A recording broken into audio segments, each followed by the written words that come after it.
Previous session के अंदर हमने कंस्ट्रक्टर के हवाले से बात की, सी शार्प में कंस्ट्रक्टर क्या है और वो किस तरह से वर्क करता है और उसकी डिफरेंट टाइप्स भी देखी। उसी से सिमिलर वर्ड है जो कि .NET सी शार्प में इस्तेमाल किया जाता है, जिसे हम कहते हैं डिस्ट्रक्टर्स इन सी शार्प। तो सबसे पहले फॉर्मल डेफिनेशन को समझते हैं, उसके बाद फिर हम प्रैक्टिकली भी देखेंगे कि डिस्ट्रक्टर का क्या काम है और ये किस तरह से वर्क करता है। Destructors in C sharp are method inside the class used to destroy instances of that class when they are no longer needed. यानी डिस्ट्रक्टर भी एक मेथड की तरह काम करता है क्लास के अंदर, और ये इसलिए इस्तेमाल किया जाता है ताकि ऑब्जेक्ट की जो वैल्यू है उसे डिस्ट्रॉय किया जा सके जब उसकी ज़रूरत फर्दर ना हो। यानी आपने फॉर एग्जांपल क्लास बनाई, उसका ऑब्जेक्ट क्रिएट किया, उसके ऑब्जेक्ट में by using constructor value pass की, जब उसका वो काम हो चुका है, अब उसकी मज़ीद ज़रूरत नहीं है, तो आपको ज़रूरत ये होगी कि आप उसको डिस्ट्रॉय करें, ख़त्म कर दें। तो इसके लिए हम डिस्ट्रक्टर को इस्तेमाल करते हैं। Destructor is called implicitly by the .NET framework garbage collector, and therefore programmer has no control as when to invoke the destructor। यानी .NET के अंदर इस चीज़ को जो है वो गार्बेज कलेक्टर के ज़रिए से भी डोनेट किया जाता है, यानी जो चीज़ें आपके काम की नहीं है वो इसको कलेक्ट कर लेता है आपकी तरफ, ठीक है ना। जैसे गार्बेज है, ठीक है, उसकी ज़रूरत नहीं है तो हम उस तरफ मूव कर देते हैं जो उसको कलेक्ट करता है, जहाँ पर वो जमा किया जाता है। यही वजह है कि प्रोग्रामर पे इसका कोई कंट्रोल नहीं होता उस गार्बेज पे कि वो किस तरह से कंट्रोल होगी। तो यही वजह है कि जैसे ही आपका प्रोग्राम लोड होता है और उसकी फर्दर कोई ऑब्जेक्ट की वैल्यू की ज़रूरत नहीं होती, तो डिस्ट्रक्टर उसे क्या कर लेता है, कॉल कर लेता है, अपने पास रख लेता है ताकि वो वहाँ से डिस्ट्रॉय हो जाए। एन इंस्टेंस वेरिएबल और an object is eligible for destruction when it is no longer reachable. तो इंस्टेंस की वेरिएबल्स जो हैं वो इसके लिए एलिजिबल हैं कि आप उस पर ये तमाम चीज़ें अप्लाई कर सकें, यानी डिस्ट्रक्टर को अप्लाई कर सकें। तो इंपॉर्टेंट पॉइंट की तरफ हम बाद में आएंगे। सबसे पहले तो हम देखते हैं कि डिस्ट्रक्टर क्या कैसे काम कर रहा है, ठीक है, और हम उसे कैसे बनाते हैं। इसके लिए मैं एक सिंपल सा प्रोग्राम लिखता हूँ। ये एक ब्लैंक डॉक्यूमेंटेशन है, इसमें हम एक क्लास बनाते हैं और इसका एक नाम रखते हैं ए, ठीक है। जूम करते हैं। इस क्लास के अंदर हम कुछ पब्लिक इंस्टेंस बनाते हैं, ठीक है, जैसे हमने कंस्ट्रक्टर पे काम किया था, पब्लिक स्ट्रिंग नेम, ठीक है। और उसके बाद मैं पैरामीटराइज्ड कंस्ट्रक्टर बनाता हूँ, तो public a small bracket open close, और उसके बाद मैंने लिख दिया दिस डॉट ID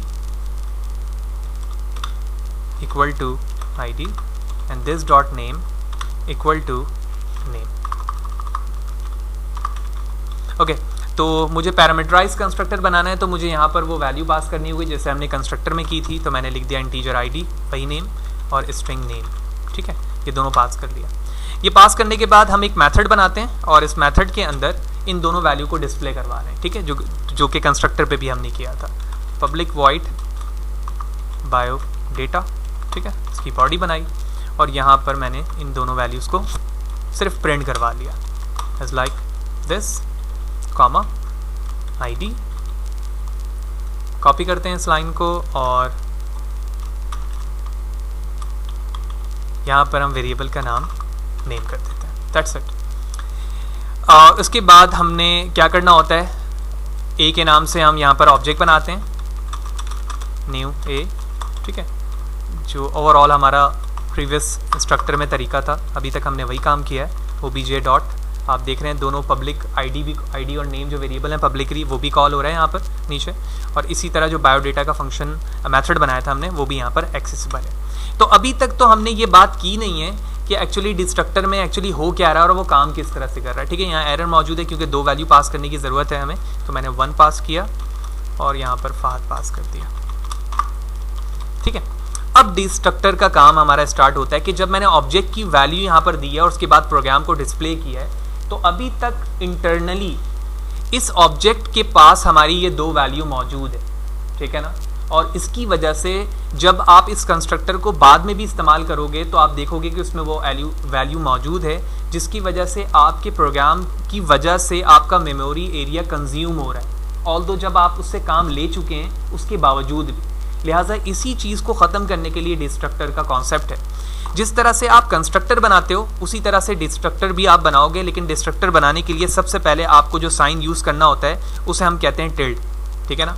तो टिल्ड किस तरह से साइन हम ड्रॉ करते हैं, बनाते हैं, इसका तरीका ये कि टैब के ऊपर आपका एक बटन मौजूद है, उस बटन को आप शिफ्ट के साथ जब प्रेस करोगे तो आप देखोगे कि वो साइन आ जाएगा टिल्ड, ठीक है। उसके बाद आप इसमें कोई भी एक्सेस मॉडिफायर इस्तेमाल नहीं कर सकते, यानी पब्लिक प्राइवेट प्रोटेक्टेड। इसी तरह इसका कोई रिटर्न टाइप नहीं होता और साथ ही साथ इसमें कोई नंबर ऑफ पैरामीटर नहीं होते। सिर्फ जो क्लास का नाम है आपने वो लिखा और उसके बाद आपने कर्ली ब्रैकेट ओपन क्लोज कर दी as like this, that's it only, sorry, ठीक है। जिस तरह से आपने स्मॉल ब्रैकेट बनाना होता है कंस्ट्रक्टर के लिए, वैसे ही आपने यहाँ पर बनाया, and this is called your destructor. तो अब पता कैसे चलेगा कि भाई एक्चुअली डिस्ट्रक्टर को हमने कॉल किया और ये किस तरह से वर्क कर रहा है। लिहाजा इसकी कॉल करने के लिए हम यहाँ पर आते हैं और सिर्फ यहाँ पर लिख देते हैं कॉल्ड, ठीक है सर, शॉर्ट में मैंने लिख दिया डिस्ट्रक्टर कॉल। वाज़ेह रहे कि मैंने सिर्फ डिस्ट्रक्टर को बनाया है, कहीं पर भी कॉल नहीं कर रहा हूँ, ठीक है। लास्ट में मैंने ये बना दिया है। अभी भी हमारी जो वैल्यूज़ हैं यहाँ पर वो ऐसे ही मौजूद हैं। अब मैं प्रोग्राम को रन करता हूँ कंट्रोल F5 से,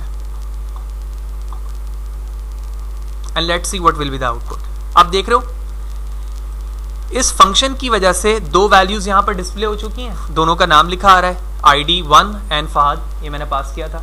लेकिन डिस्ट्रक्टर के अंदर जो चीज़ मैंने कॉल की है वो यहाँ पर क्या हो चुकी है, डिस्प्ले हो चुकी है। लिहाजा इससे ये बात समझ में आई कि जो ऑब्जेक्ट आपने बनाया है उसके अंदर जो आपने वैल्यू पास की थी वो इस फंक्शन के, यानी जो हमारा डिस्ट्रक्टर था कॉल होने की वजह से वो वैल्यू क्या हो चुकी है, डिस्ट्रॉय हो चुकी है। अब दूसरी इंपॉर्टेंट बात ये है कि अगर मैं एक से ज़्यादा ऑब्जेक्ट बनाता हूँ तो क्या उसकी वैल्यू भी डिस्ट्रॉय होगी, लेट्स सी। तो मैं इस कॉपी करता हूँ, इसे दोनों लाइनों को पेस्ट किया और अब मैंने इसका नाम क्या रख दिया, obj1, ID चेंज की और यहाँ नेम लिख दिया अली और यहाँ पर भी ID चेंज कर दी। मैं बिल्कुल कॉल कर सकता हूँ, 2 दफ़ा ऑब्जेक्ट बनाया मैंने, सेम कोड है, वैल्यू चेंज कर दिया, ऑब्जेक्ट का नाम चेंज कर दिया। अब जैसे ही प्रोग्राम को रन करता हूँ तो आप देखते हो कि 2 दफ़ा वैल्यू लिखी आ रही है और साथ ही साथ डिस्ट्रक्टर भी कितनी दफ़ा कॉल हो रहा है, 2 दफ़ा कॉल हो रहा है। क्यों? क्योंकि जब भी आप ऑब्जेक्ट बनाओगे और अगर ऑब्जेक्ट के अंदर आपने पैरामीटराइज कंस्ट्रक्टर के जरिए से वैल्यू पास की है तो वो उसके अंदर वैल्यू लोडेड है। जितने भी ऑब्जेक्ट बनाओगे उन तमाम के लिए अलग अलग डिस्ट्रक्टर चलेगा जो उसकी गार्बेज वैल्यू को क्या करेगा, कलेक्ट करेगा और आपके ऑब्जेक्ट को इन फ्यूचर फ्रेश करेगा। तो ये बेसिक डेफिनेशन और उसकी प्रैक्टिकल वर्किंग थी कि डिस्ट्रक्टर क्या है और किस तरह से इंटरनली वर्क करके आपके ऑब्जेक्ट की वैल्यू को क्लीन कर रहा होता है।